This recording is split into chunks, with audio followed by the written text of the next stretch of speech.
अगर आपने भी स्कॉलरशिप के लिए ऑनलाइन अप्लाई करा था, अगर आप भी छात्र हैं, अगर आप भी किसी भी कक्षा में पढ़ते हैं, बीएससी बीएड डिग्री डिप्लोमा कुछ भी करते हैं, अगर आप भी स्कॉलरशिप नहीं आई तो किस वजह से स्कॉलरशिप नहीं है, अगर आपका भी नो रिकॉर्ड फाउंड दिखा रहा है या आपका फॉर्म रिजेक्ट हो गया है या आपका अभी तक स्कॉलरशिप नहीं आई, पैसा दिखा रहा है, आपको वेरीफाई दिखा रहा है, फिर भी आपके खाते में नहीं आई है या आपकी स्कॉलरशिप आ गई, आपको पता नहीं है कि कौन से खाते में आई, आप कैसे चेक करना होगा। उसके बाद आपको स्कॉलरशिप कैसे आई है, कौन से खाते में या किसके नाम आई है, कौन से बैंक अकाउंट में ट्रांसफर की गई, एनपीसीआई से कैसे ट्रांसफर की गई है, उसमें कुछ लाभार्थियों को स्कॉलरशिप नहीं आई, तो सारी जानकारी मैं आज के वीडियो में बताने वाला हूं। तो वीडियो को अंत तक बने रहे। चैनल पर पहली बार आए हैं, चैनल को सब्सक्राइब वीडियो को लाइक करना ना भूलें। चलो वीडियो शुरू कर। तो अगर हम भी अपने पीएफ स्टेटस देखते हैं, आपको कुछ बार नो रिकॉर्ड फाउंड आता है, यानी उसकी स्टेटस नहीं दिखाता, उसकी बेनिफिशियरी वैलिड दिखा रहा है, कुछ पेमेंट नहीं दिखा रहा है, तो अगर आपको कुछ लाभार्थियों पैसा आपके खाते में आ गया, तो कुछ लाभार्थियों पैसा नहीं आया है, तो किस तारीख से पैसा आएगा, क्या नोटिस जारी किए, कैसे हमको लाभार्थियों पैसा ट्रांसफर किया जाए, कैसे आपके खाते में आ जाएगा। तो अगर आपने भी स्कॉलरशिप के लिए ऑनलाइन अप्लाई करता, अगर आप भी अपना पैसा चेक करना चाहते हैं, खाते में देखना चाहते हैं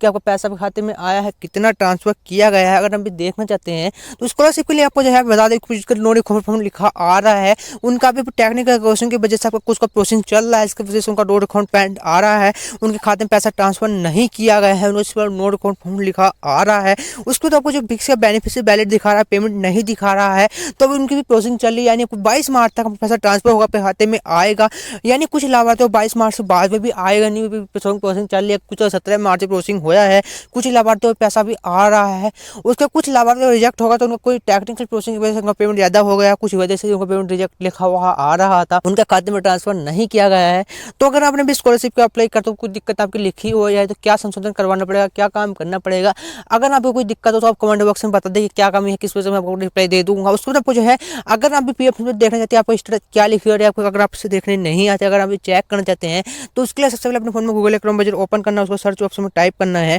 पीएफएमएस डालना, आपको सर्च ऑप्शन में क्लिक करना है, उसको फोन में सबसे ऊपर जो लिंक आता है पीएफएमएस नाइस, इनका सिंपली आपको इसी के ऊपर क्लिक करना है। इसी के ऊपर क्लिक करने आपको यहाँ से नीचे स्क्रॉल करना है, नीचे स्क्रॉल का इसी में ऑप्शन चमकता है पेमेंट स्टेटस में, आपको डीबीटी ट्रैक कर, इसमें रेड मोड के ऑप्शन में क्लिक कर देना है। रेड मोड का ऑप्शन में क्लिक आपको यहाँ से देख सकते हैं बेनिफिशियरी पेमेंट को डिटेल आपको दोनों दिखा रहा है। उसके ऊपर यहाँ नीचे कैटेगरी का ऑप्शन आता है, सिलेक्ट कैटेगरी का ऑप्शन क्लिक आपको यहाँ से एनी अदर सिस्टम का ऑप्शन चमकता है, तो आपको यहाँ से चयन कर लेना है। चयन करने आपको पहले आपको डीबीटी बेनिफिशियरी वैलिड का ऑप्शन चमकता था, तो पहले आपको बेनिफिशियरी वैलिड दिखा रखा था, आपका पेमेंट नहीं दिखा रहा, तो आपको पेमेंट दिखाना शुरू हो गया है। कुछ लाभार्थियों को भी पेमेंट नहीं दिखा रहा है, उनका बेनिफिशियरी वैलिड दिखा, तो उन्हें क्या काम करना पड़ेगा। दूसरे लाभार्थियों को भी कुछ प्रोसेसिंग होगा, प्रोसेसिंग होने पर उनका पेमेंट भी दिखाना शुरू होगा। पहले जिन लाभार्थी पेमेंट आ गया है, उनका बेनिफिशियरी वैलिड ही दिखा रहा था, पेमेंट नहीं दिखा था, उनका पेमेंट भी बाद में दिखाना शुरू होगा। जब आपका पेमेंट आपका प्रोसेसिंग हो जाएगा, जब भी आपका पेमेंट आपके खाते में ट्रांसफर होगा, तो अभी पहले आपको बेनिफिशियरी वैलिड दिखा रहा है, पेमेंट नहीं दिखा रहा है, तो आपको पेमेंट का ऑप्शन में क्लिक, उसका जो भी आपका रजिस्ट्रेशन होगा, इसमें एंटर एप्लीकेशन आईडी का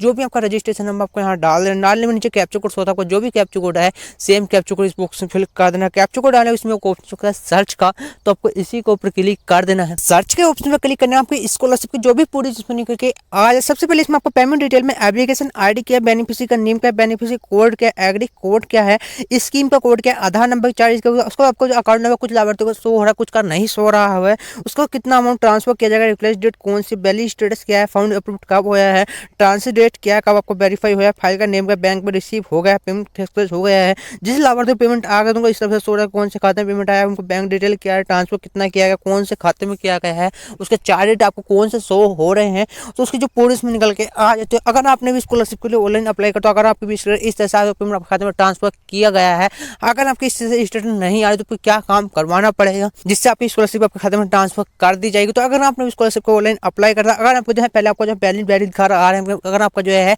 यहाँ आपका रिजेक्ट शो हो रहा था, रिजेक्ट किस वजह से शो हो रहा था, आपको यहाँ नीचे शो हो रहा है, बता रहा है कि किस वजह से रिजेक्ट हुआ है, किस वजह से आपका पेमेंट कुछ प्रोसेसिंग की वजह से रिजेक्ट हुआ है, किस वजह से रिजेक्ट हुआ है, तो आपको यहाँ नीचे लिखा हुआ आ रहा होगा। उसके बाद अगर आप भी जो है, अगर आपकी स्कॉलरशिप नहीं दिखा रहा है, यानी नो रिकॉर्ड फाउंड दिखा रहा है, स्कॉलरशिप नहीं दिखा रहा है, तो उनको भी कुछ टेक्निकल प्रॉब्लम, आपका जो है काम चल रहा है, कुछ लाभार्थियों को लिखा हुआ आने वाला है, कुछ का बेनिफिशियरी वैलिड दिखा रहा, तो पहले आपका बेनिफिशियरी वैलिड ही दिखाएगा, पेमेंट बाद में दिखाएगा, आपको पेमेंट आएगा। अगर आपको बेनिफिशियरी वैलिड दिखा रहा है, तो अगर आपने स्कॉलरशिप ऑनलाइन अप्लाई किया, कुछ लाभार्थी पेमेंट आ गया है, जिस लाभार्थी को कुछ गड़बड़ के आपको जो है फंड नहीं रहा है, तो उनकी स्कॉलरशिप नहीं उनके खाते में ट्रांसफर नहीं की जाएगी, क्योंकि अब फंड आपको कम ही बचा है, लाभार्थी फंड जो है मैंने बताया था, तो आपको स्कॉलरशिप आपको मार्च माह के में आपको ट्रांसफर कर दिएगा। जो लाभार्थी वंचित रह गए हैं, मार्च माह के अंदर जिसकी स्कॉलरशिप आनी है खाते, उनकी ट्रांसफर कर दी जाएगी, उनके खाते में आ जाएगी। तो अगर आपने भी स्कॉलरशिप के लिए ऑनलाइन अप्लाई किया, सारी जानकारी आज मैं बता दी, कैसे आपको लाभ मिला, कैसे आपको कोई गलती है तो उसे कैसे सही होगा, क्या काम करवाना पड़ेगा, सारी जानकारी आज मैं बता दिया। अगर आपको वीडियो पसंद आए तो वीडियो को लाइक करना ना भूलें।